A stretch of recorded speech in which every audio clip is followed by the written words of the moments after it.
I am actually amazed right now with the skill level of some of the skill level and the mindset of a lot of the realtors in the business.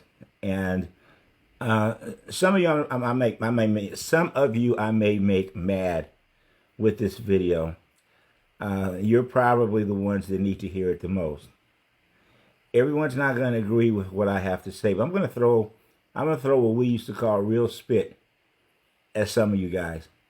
And I hope that you guys will consider what I'm saying and at least begin to incorporate some of these things into your mindset as you're working with your buyers.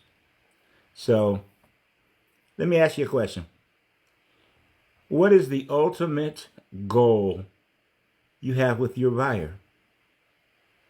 The ultimate goal should be that you get them the best house that they can get, that you're able to negotiate, if necessary, affordability for them, and that they be able to have a great experience working with you.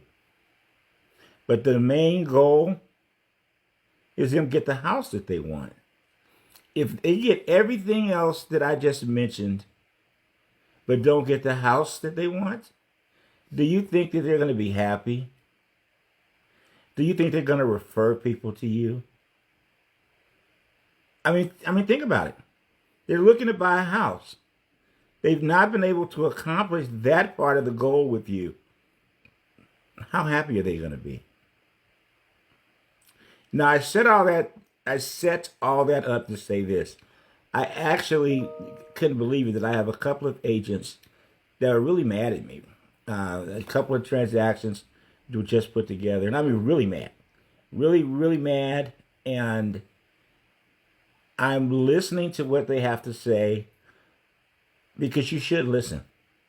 Just because I've been around a long time, just because I've been blessed to help a lot of families with their real estate needs, doesn't mean I, A, can't make mistakes, B, just can't be flat out wrong. And maybe you need to learn and adjust to the times, to the new things that are going on. I personally don't think that's the case, but I'm going to tell you the stories and you tell me what you think. The other thing that each one of these buyer agents had in common that didn't work, that they're mad at me about. Now, they're both mad at me. They're mad at me. One of them said it was my communication. One of them even happened to say it was my ethics. And this is what they're mad about. What they're mad is they did not write full price offers and did not get the property.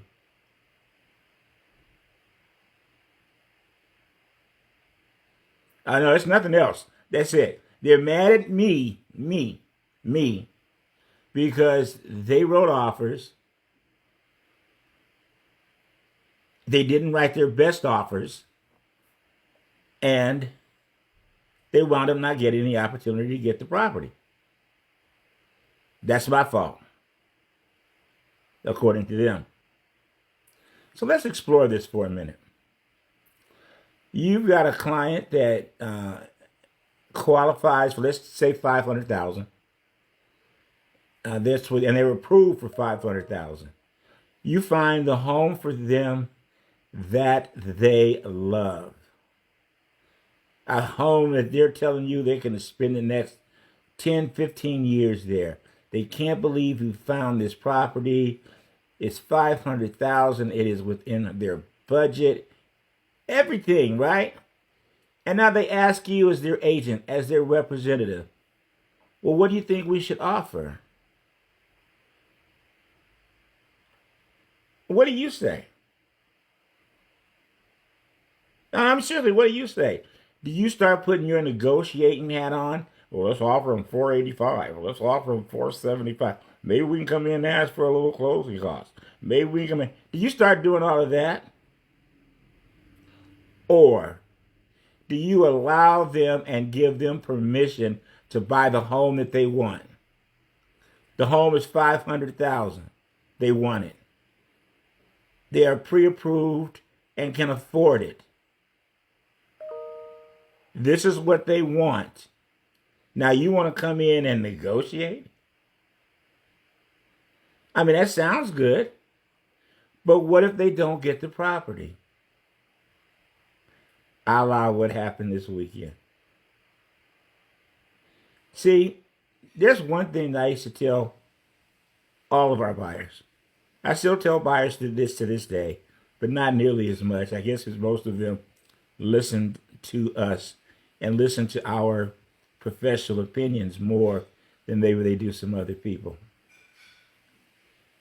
Are you going to write offers to get property accepted, or are you going to write offers to get counteroffers? Think about it. Are you writing offers to get an acceptance, go into escrow, close a deal, or are you writing offers hoping to get a counteroffer? What I would tell my clients is, listen, the house was $500,000. You say you really like the home, right, Mr. and Mrs. Buyer? Yeah, Elgin, we love this house. This is perfect. Great. It has all the amenities that you really wanted, right?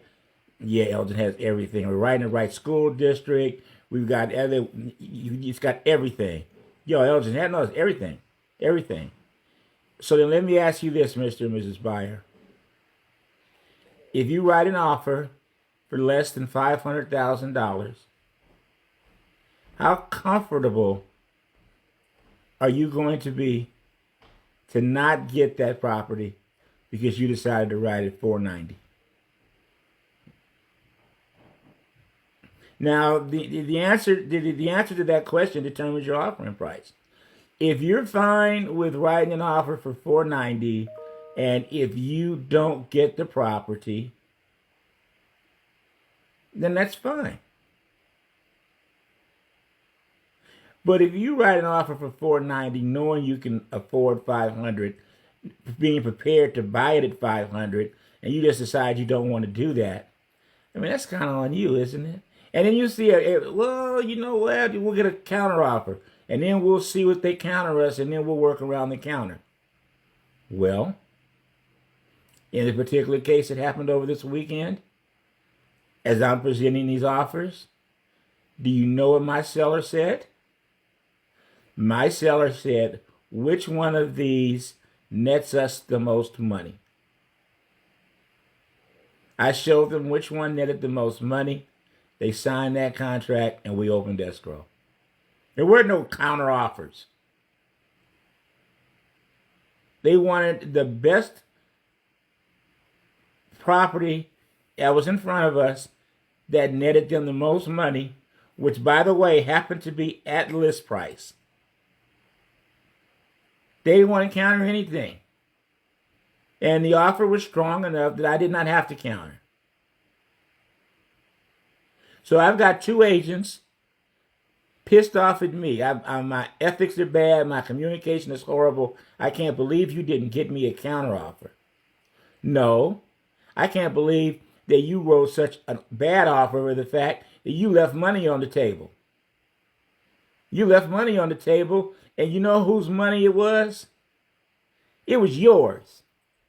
Because your client would have purchased the property at the list price.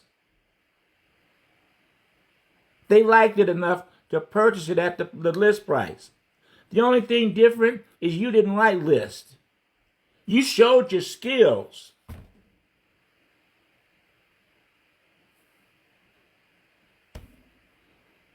Let's use some common sense. At the end of the day, what we're here doing is helping our buyers and our sellers achieve their goals, not yours. And you're not here to show off that you're the GOAT and you've got this great negotiating skill level and all of that. Because at the end of the day, what a great negotiating skill level is, what great things that you do depends upon if your client gets the property that they want or not. Okay, enough of my rant. I hope you guys have a good rest of your week. We're coming into the weekend. I hope you guys have a great weekend and that you help plenty of families. God bless.